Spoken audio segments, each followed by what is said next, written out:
Hey there, Sharon Horne-Ellstrom here. Welcome to day 34 of our Be a Better You annual challenge. Today we are thinking about, and we're going to come up with probably 3 to 5 to 10, how many ever works for you, confidence-related core values. We're going to explore and ask ourselves the question, what are my core values related to confidence? I'm going to share a handful of mine plus one, and I probably got others, but I haven't given it that much thought yet. I'll do the assignment right along with you today.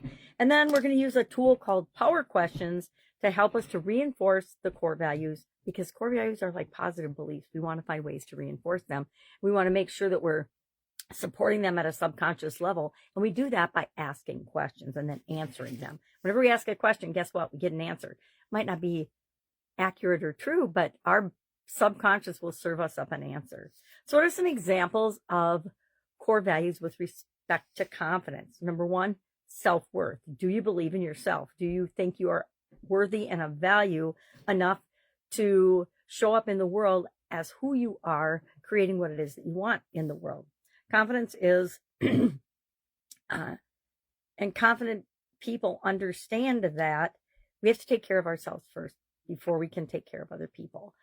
People that are healthy, take care of themselves, get enough sleep, exercise, all the physical things we'll talk about when we get to physical area and aspect of the life framework are important because they give us a level of energy and competence and confidence to face the different things that come up in our life, which leads to my second core value with respect to confidence, and that is resilience.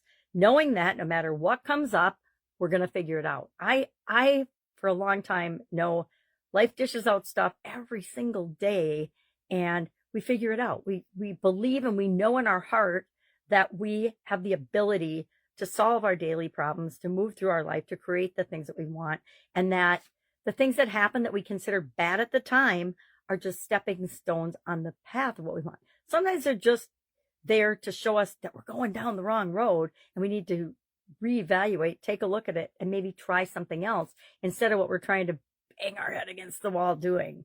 Authenticity is another one of my core values. Getting a whole lot of that now that Facebook Live has taken away the filters, and that's kind of a double-edged sword. I thought they were fun to use, but I also found some of them extremely disturbing, which might be why they took them away. So what you see is what you get. I will also admit that I am legally blind, so sometimes my makeup is just plain horrible. Try to overlook that and listen to what I say, not what my eye makeup looks like, or my lips. Sometimes I miss my lips. It's pretty funny. Another one of my personal confidence core values is growth mindset. Why? Because I know if I'm always learning, always growing, always reading, always studying and becoming a little bit better and more knowledgeable in different areas and aspects that can help me in different areas of my life, that makes me more competent and confident, right?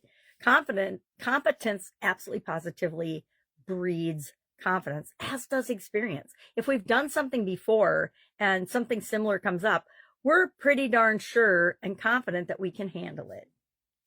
Courage is another core value with respect to confidence, and I think this is the one. I was just thinking ahead today as I looked at the list. I think this is probably the one that I'm going to apply the SOAP framework to, because I would say I have gotten very comfortable. And if I'm too comfortable and doing the same things all the time, that means that I'm not stretching my comfort zone, and I'm not showing courage, and I'm not facing fears and doing it anyway, right? So I already identified that as probably the area that I'm going to SOAP with respect to confidence in the next week or so. And then also integrity. And this is one of my favorite ones, I think, because the world has gotten so ridiculous in what they'll tolerate.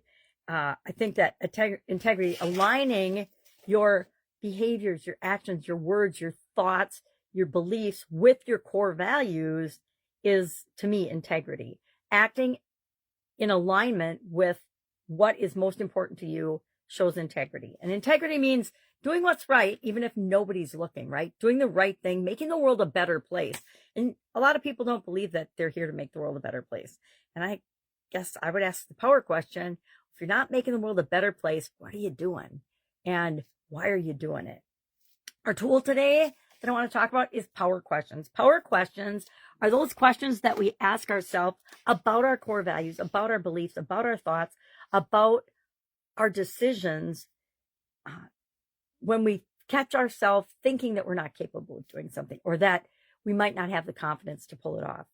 So, for example, if you want to build your business or add a new product line or go after a new customer and your little negative voice says, no, you can't do that. You're not capable of doing that. What makes you think you should have them as a customer?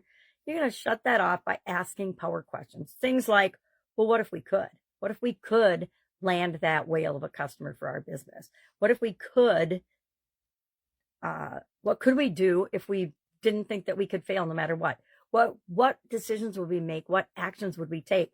What would we believe if we knew anything is possible, because it actually is, and that we're not going to fail, and that failure is just a stepping stone. So if we go after that whale and try to harpoon it and we fail and we miss miserably, guess what? There's always another one. There's always another chance. There's always another day to go after it in a different way. And then I like to ask myself the question, what's the best that can happen? I think as business owners and entrepreneurs and human beings, we're very good at going to the worst case scenario and looking at what's the worst that can happen if we do different things, if we do different actions. And a lot of our fears, which comes from, to the courage topic, are just stuff we made up in our head that would never, ever happen, or the probability of them happening is so minute that we're goofy to not go for what it is that we want. So I like to ask not only just what's the worst case scenario, what is the best case scenario? What is the best possible thing that could happen if we take this action? I like to ask both sides of the coin. I think it's always a good balanced way of looking at things. So that is our topic for today. What I'd like you to do is think about and identify, and if you're brave, please share in the comments below, 3 to 5 of your confidence core values. What gives you confidence? What builds your confidence? What makes you know that you are unstoppable and you can do whatever it is that you want to do? As long as it doesn't harm other people. I always like to add that because I think that's important, because it goes along with my core values. All right. And then ask yourself a power question or two, like I'm going to be asking about courage. What if I could be courageous and fearless in more situations? Yada, yada, yada. That's it.